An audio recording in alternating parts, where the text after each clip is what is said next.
तो hello friends, मैं आपका दोस्त आकाश कंबोज और आज मैं आपको जो लोग कंप्यूटर में सी लैंग्वेज सीखना चाहते हैं और कंप्यूटर में इंटरेस्टेड हैं, तो मैं आज एक कोर्स की शुरुआत करने जा रहा हूं जिसका नाम है सी लैंग्वेज। तो मैं आपको इसमें सी लैंग्वेज की full detail A to Z बताऊंगा कि इसमें क्या क्या होता है और आपको कोडिंग करनी भी सिखाऊंगा। तो दोस्तों, आप जल्दी से जल्दी लाइक और सब्सक्राइब कीजिए इस वीडियो को और बेल का आइकन दबाना मत भूलें, क्योंकि जैसे ही आप बेल का आइकन दबाएंगे तो मेरा हर एक नोटिफिकेशन आपके पास आएगा। जब भी मैं वीडियो बनाऊंगा तो सबसे पहले आपके पास नोटिफिकेशन आएगा और आप मेरी कोई भी वीडियो मिस नहीं करोगे। तो दोस्तों, अब हम आगे बढ़ते हैं अगली स्लाइड में कि इसमें मैं आपको क्या सिखाने वाला हूँ। तो A to Z सी में जो कुछ पढ़ाया जाता है मैं आपको एक एक चीज के बारे में फुल डिटेल बताऊंगा और आपको सी लैंग्वेज की पूरी नॉलेज हो जाएगी। तो फ्रेंड्स, सबसे पहले हमें क्या करना है, सी लैंग्वेज की हिस्ट्री के बारे में जान लेते हैं। सी लैंग्वेज क्यों बनाई गई, इसकी क्या जरूरत पड़ी, क्यों सी लैंग्वेज को बनाना पड़ा और इसको किसने बनाया और कब बनाया। तो सिंपली आपको ये चीजें मैं बता देता हूँ। तो सी लैंग्वेज बनाई गई 1972 में बनाई गई फ्रेंड्स। तो इसके फाउंडर थे डेनिस रिची और ये bells laboratories of AT&T labs यानी कि अमेरिकन टेलीफोन और टेलीग्राफ जो कि USA में है वहां पे बनाई गई और डेनिस रिची को इसका फाउंडर कहा जाता है। तो फ्रेंड्स, आपको सिंपली इन्हें नोट डाउन मत कीजिएगा, नोट डाउन नहीं करना है, आपको सिंपली इन्हें माइंड में रखना है, ज्यादा आपको डिटेल में नहीं जाना है, सिंपली ये याद रखना है। तो अब मैं बताता हूँ इस लैंग्वेज को बनाने की क्यों क्या जरूरत पड़ी कि इसको बनाया गया। तो फ्रेंड्स, पहले जो इससे सी से पहले जो लैंग्वेज थी, सी लैंग्वेज से पहले जो लैंग्वेज थी वो क्या थी, मशीन डिपेंडेंट थी। वो लैंग्वेज क्या थी, मशीन डिपेंडेंट। अब मैं बताता हूँ मशीन लैंग्वेज डिपेंडेंट क्या होता है। तो मशीन डिपेंडेंट जैसे कि हम एक कंप्यूटर में कोडिंग करते हैं, तो वो कोई प्रोग्राम बनाया या कोई सॉफ्टवेयर बनाया तो वो उसी कंप्यूटर में चलेगा, उसके अलावा किसी और कंप्यूटर में नहीं चलेगा। तो ये होता है मशीन डिपेंडेंट। तो यही कारण था उसका कि सी लैंग्वेज की हमने इन्वेंशन की।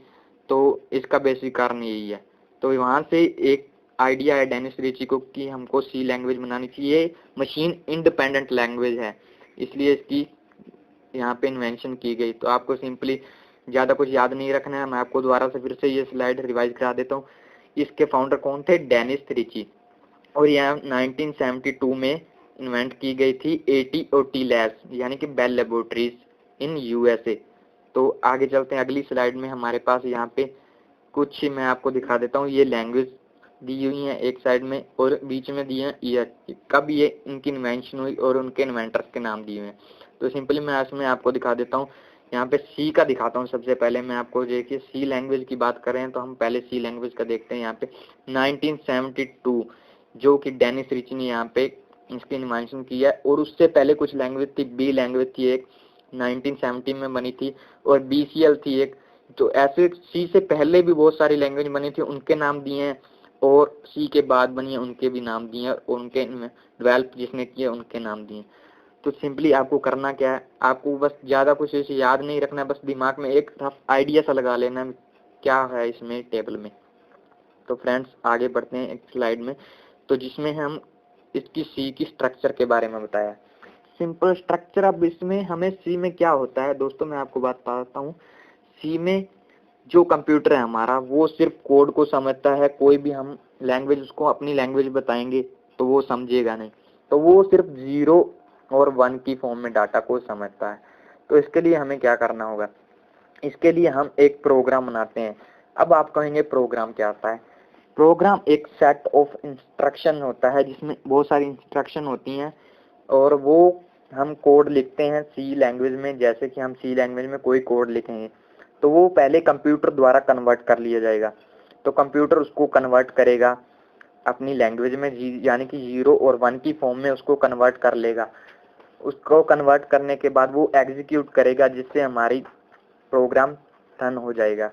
तो उसके लिए हम यहाँ पे स्ट्रक्चर ऐसी प्रोग्राम की इस फॉर्मेट में हमको कोडिंग करनी होती है।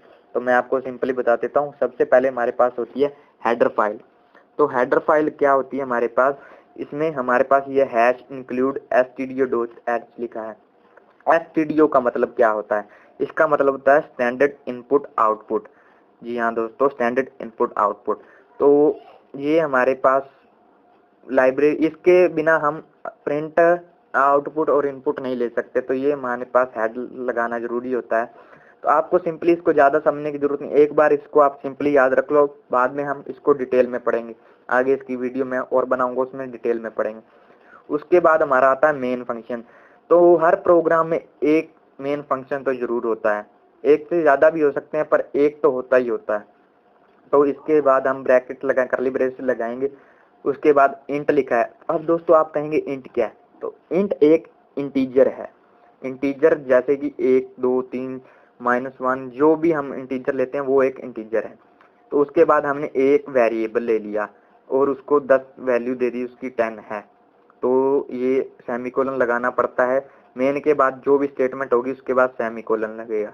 तो अब हम बॉडी पे आ जाते हैं। यहाँ पे हम प्रिंट कराना चाहते हैं वैल्यू, तो हम इसको ये %d लिखा है, %d। अब हमने क्यों लिखा है, तो %d इंटीजर का डेटा टाइप है।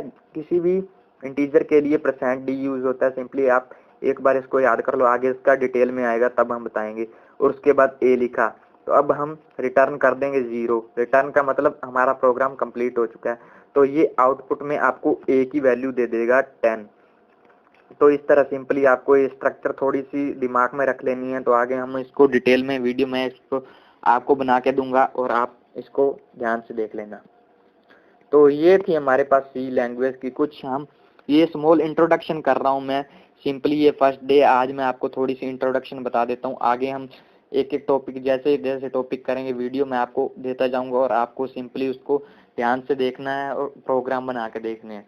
तो सिंपली आप इस चैनल, आपको वीडियो अच्छी लगे तो इसको लाइक कर दीजिए और सब्सक्राइब कर दीजिए ताकि आपके पास मेरी वीडियो पहुंच सके। और आपकी कोई भी क्वेरी है तो आप कमेंट बॉक्स में नीचे जरूर डाल देना, मैं आपकी क्वेरी का आंसर जरूर दूंगा और आपका कमेंट में जरूर उसका आंसर दूंगा। तो थैंक यू दोस्तों, आगे मिलेंगे वीडियो के साथ, तब तक के लिए थैंक्स।